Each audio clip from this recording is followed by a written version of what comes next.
So hey guys, welcome back to our channel. तो guys आज हम करने वाले हैं आप सभी की डिमांड पे डिसोल्यूशन ऑफ पार्टनरशिप फॉर्म का एक बहुत इंपॉर्टेंट क्वेश्चन नंबर 7 के साथ, जो आप सभी की डिमांड पर था। तो यहाँ पे ना आप सभी स्क्रीनशॉट ले लो क्वेश्चन का। यहाँ से मैं आप सभी को पढ़ के बताता ही रहूंगा, बट आप सभी क्वेश्चन पढ़ते रहो, ठीक है। तो देखो यहाँ पे हमारे पास बेसिकली 3 पार्टनर्स हैं, प्राची, रितिका और इशिता। इनका रेशियो हमारे पास गिवन है 5:3:2 में। देखो यहाँ पे हमारे पास जितनी चीजें, हम सारी चीजें नोट करेंगे। सबसे पहले शुरू करेंगे बट हमारे बैलेंस शीट से। तो बैलेंस शीट में जितने भी एसेट्स हैं, जितने भी लायबिलिटीज हैं, सारे के सारे नोट कर लो पहले। उसके बाद जितने भी एडजस्टमेंट आएंगे दिखा जाएगा ना सब, बट पहला काम हमारा यही रहता है, ठीक है। चलो तो सबसे पहला अपना एसेट लिख लेते हैं। तो क्या क्या है? 2 फर्नीचर। कितने का है फर्नीचर? हमारा 37,000 का है। 37,000 का फर्नीचर हो गया। उसके बाद क्या है? हमारा स्टॉक। तो आ गया इधर स्टॉक। तो स्टॉक हमारा 5,500 का है। नेक्स्ट है इन्वेस्टमेंट। तो 2 इन्वेस्टमेंट कितने का है भाई? हमारा ये 15,000 का। तो 15,000 का ये नोट कर लिया। उसके बाद देखो कैश से हमारा मतलब नहीं है। इसी तरह का कैपिटल हमारा एसेट साइड दिया हुआ है, तो इससे भी कोई मतलब नहीं है, ठीक है। नेक्स्ट देखते हैं। नेक्स्ट है हमारे पास, देखो यहाँ पे क्रेडिटर्स मतलब की लायबिलिटी सारी चीजें है ना, लायबिलिटी साइड की सारी चीजें जितना हमें नोट करना है वो है, ठीक है। देखो यहाँ पे हमारे पास लायबिलिटी कितनी है, मतलब क्रेडिटर्स जो है वो कितने हैं वो नोट कर लेते हैं। तो क्रेडिटर्स हमारे पास हैं 10,000 के। तो 10,000 का क्रेडिटर्स हो गया। नेक्स्ट इन्वेस्टमेंट हमारा दिया हुआ है, मतलब इन्वेस्टमेंट फ्लक्चुएशन फंड, ठीक है, IFF। तो हमने नोट कर लिया उसको 4,500 से, ठीक। और क्या है? कैपिटल है। देखो यहाँ पे कैपिटल बन गया था। यहाँ पे मतलब बात खत्म। हमारा जितना बैलेंस शीट का पार्ट दिया हुआ था उससे अब कोई भी मतलब नहीं है। अब आते हैं अपने क्वेश्चन की तरफ। यहाँ पे हमारे पास कह रहा था कि 5:3:2 में हमारे तीनों पार्टनर्स का रेशियो गिवन है, ठीक है। उसके बाद हमारा कह रहा है कि 31 मार्च 2022 ईयर कोई मतलब मैटर नहीं करता, ठीक है। तो हमारा 31 मार्च को ईयर एंड हो रहा है। अभी तक देखो उसका भी कोई मतलब नहीं है, ठीक है। आगे देखते हैं। हमारे पास कह रहा है कि प्राची जो है, Prachi was deputed to realise the asset and pay the liabilities. अब यहाँ पे देखो सिंपल सा मीनिंग इसका ये समझ लो, हमारे जो प्राची जी हैं उनको सारी की सारी जिम्मेदारी दी गई है कि आपको सारे के सारे एसेट और लायबिलिटीज को रियलाइज करना है। उसके बदले she was paid 1,000 as a commission for the reserve, ठीक है। अब देखो यहाँ पे कह रहे हैं कि उसको क्या होगा। सिंपल सी बात है, देखो सिंपल लैंग्वेज समझो, हमें इसमें बहुत ज्यादा टिम टाम करने की जरूरत नहीं है। सिंपल सा जो वर्ड कह रहा है उसको लिखने की जरूरत है, बस उतना लिखते हो चलो। हमारा ट्रांजेक्शन जो है नोट करते चलो, ठीक है। तो यहाँ पे सिंपल सा है कि कमीशन जो है उनको मिलेगा उसको नोट करना है, ठीक है। अब उनको कमीशन मिल रहा है तो इस साइड लिख दो शांति से। कितना है? प्राची का कैपिटल में लिखेंगे, प्राची कैपिटल ब्रैकेट में लिखना चाहो लिख सकते हो कि उनको क्या मिल रहा है? कमीशन मिल रहा है। भाई कितने का कमीशन मिल रहा है? 1,000 रुपए का कमीशन मिल रहा है, ठीक है। उसके बाद हमारे पास और क्या चीजें देख लेते हैं कि अब देखो शुरू हो गया हमारा एडजस्टमेंट वाला पार्ट। नीचे वाला पढ़ना शुरू कर दो, ठीक है। देखो क्या रहा है? Prachi took over investment for 12,500। हमने देखो इतना पढ़ा, अब नोट कर लो, ठीक है। जल्दी से नोट कर लो, ठीक है। हमारे पास जितनी चीजें ना उसको नोट करते हुए चलेंगे। हमने प्राची का देखा कि उन्होंने क्या किया, इन्वेस्टमेंट ले लिया, ठीक है। ब्रैकेट में लिख सकते हो प्राची ने इन्वेस्टमेंट ले लिया। कितने में लिया भाई? 12,500 में, 12,500 में उन्होंने ले लिया। उसके बाद देखो आगे क्या कह रहा है? Stock and furniture realise 41,500। मतलब कि देखो स्टॉक और हमारा फर्नीचर दोनों रियलाइज हो रहा है, तो उसको देखो सीधे सीधे लिख दिया है 41,500 में रियलाइज हो गया, ठीक है। उसको लिख देते हैं बाई कैश, ठीक है। रियलाइज हो रहा है तो कैश में लिखोगे ना। तो स्टॉक और फर्नीचर ब्रैकेट में लिख दिया। तो कितने का हो रहा है? 41,500 में, ठीक है। अब देखते हैं आगे जल्दी से। देखो हमारे पास क्या गिवन है? Ritika agree to take away the same at the price of 3,000। यहाँ पे मतलब क्या रहते हैं ना कि सिंपल सी बात है, जो हमारा बचा वो ओल्ड फर्नीचर है ना, अब उसको रियलाइज कर रहा है ओल्ड फर्नीचर को। और हमारा वो ओल्ड फर्नीचर ले कौन रहा है? हमारी क्या नाम है इनका? रितिका, ठीक है। तो रितिका जी जो हमारे वो ले रहे हैं। तो यहाँ पे सिंपल सा एंट्री कर दो बाई रितिका कैपिटल। क्या कर रही है? ओल्ड फर्नीचर ले रही है, तो आगे फर्नीचर का शॉर्टकट लगा लो, फर्नीचर, ठीक है। कितने से? 3,000 का है, तो 3,000 हमने इधर नोट कर दिया था। आगे देखते हैं क्या कह रहा है? Compensation paid to employ amounted to 8,000। अब जो कंपनसेशन पे करना है ना उसको निकाल लेते हैं, ठीक है। तो यहाँ पे सिंपल से लिख देंगे, एंट्री कर देंगे कैश अकाउंट में लिख देना। यहाँ पे कंपनसेशन शॉर्टकट में लिख दिया, compensation paid to employ, CE लिख देता हूँ, काफी है, ठीक है। तो 8,000 की इधर से एंट्री पास हो गई। अब देखते हैं नेक्स्ट आगे क्या कह रहा है। यहाँ पे हमारे पास और क्या एंट्री में देखो कह रहा है? The liability was not provided in the above balance sheet. अब यहाँ पे इसके बाद जो हमारे मतलब इसकी बात हो रही है, ठीक है। यहाँ इसकी कोई भी एंट्री पास नहीं होगी और जो बचा हुआ है उसको भी रियलाइज कर देते हैं, सिंपल सा।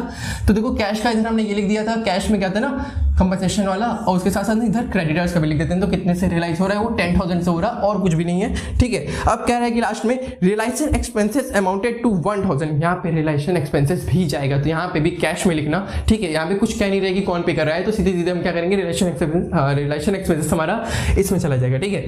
तो कितना है हमारा रियलाइजेशन एक्सपेंसेस 1,000 से, तो यहाँ पे ये भी नोट कर लिया। अब उसके बाद और कोई भी चीज इधर नहीं गिवन है, इधर भी नहीं गिवन है, यहाँ पे मतलब हमारा रियलाइजेशन अकाउंट जो है वो पूरा प्रिपेयर हो गया। अब सिंपल से काम है एडिशन करना, ठीक है, सीधे सीधे ऐड करना शुरू करो। तो यहाँ से ऐड करना शुरू करते हैं। 500 इधर दिख रहा है, तो सीधे सीधे 500 हमने इधर लिख दिया। उसके बाद 7 5 12 12 5 17 और 1 18 18 और 8 26 और इधर 27 आ गया। 7 इधर लिख दिया, 2 कैरी अभी भी है, 5 6 7 मतलब 77,500। भाई ज़्यादा से ज़्यादा मैं बताऊँ तो कोशिश करो खुद से कैलकुलेट करने की, कैलकुलेटर बिल्कुल भी मत उठाओ, आदत बिगाड़ देता है, ठीक है। चलो, तो यहाँ पे हमारे पास इधर नोट करेंगे 77,500। अब यहाँ वाला देखो कैलकुलेशन तो आप खुद कर सकते हो।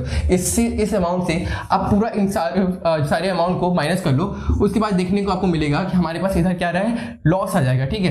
तो लॉस कितने का आएगा हमारे पास, 6,000 से, तो इधर 6,000 का लॉस आ गया।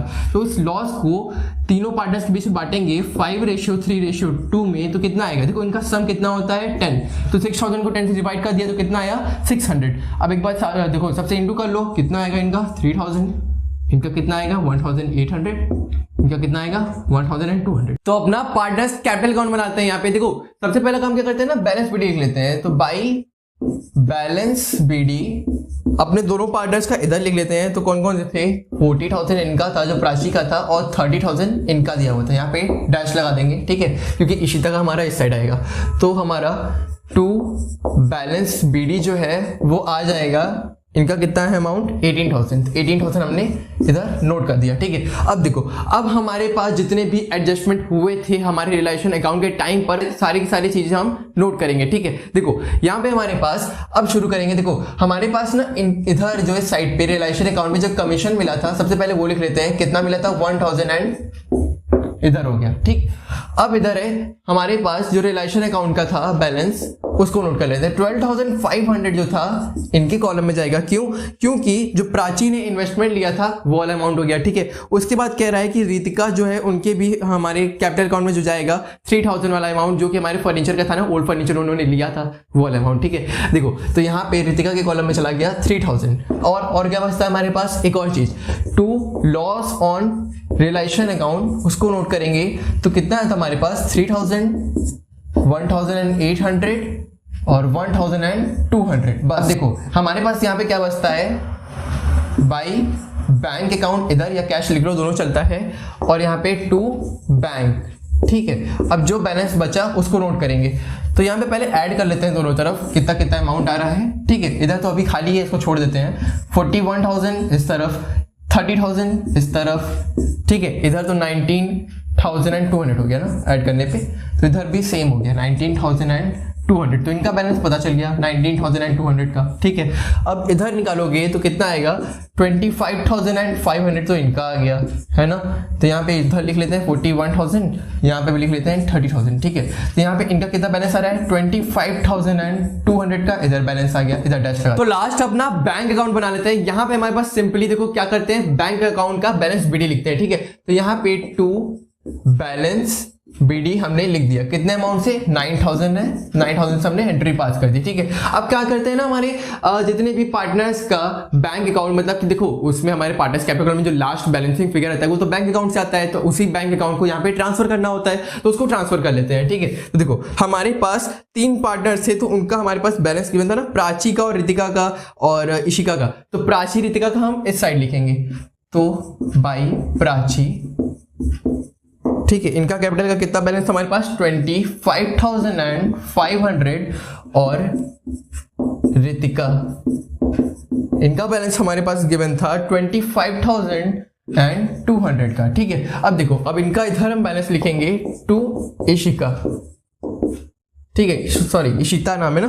तो इशिता का कितना बैलेंस था 19,200। हमने इधर क्यों लिखा, भाई देखो इनको पैसे मिल रहे थे, इनको पैसे देना था, ठीक है। कॉन्सेप्ट को समझते हुए चलो, इनको पैसे मिलेंगे, इनको पैसा देना पड़ेगा, ठीक है। अब देखो यहाँ पर हमारे पास जो बैलेंस था ना रियलाइजेशन अकाउंट का, उसको लिख लेते हैं बाई रिलायशन अकाउंट का इनके मतलब इस तरफ बाई साइड में कितना बैलेंस था, 19,000 का बैलेंस था, ठीक है। उसके बाद इस साइड हमारा कितना बैलेंस था रिलायशन अकाउंट का, इधर हमारे पास था 41,500 का बैलेंस था, ठीक है। अब इधर ऐड कर लेते हैं, हमारे पास ऐड करने पे कितना आएगा 69,700 और इधर भी ऐड कर लेते हैं, कितना आ रहा है 69,700। यहाँ पे हमारा बैलेंसिंग फिगर आ चुका है और यहाँ पे हमारे क्वेश्चन कंप्लीट होता है। फिर मिलेंगे आपसे नए वीडियो में और ये क्वेश्चन कैसा लगा जरूर बताना और चैनल को सब्सक्राइब किए बिना बिल्कुल मत जाना।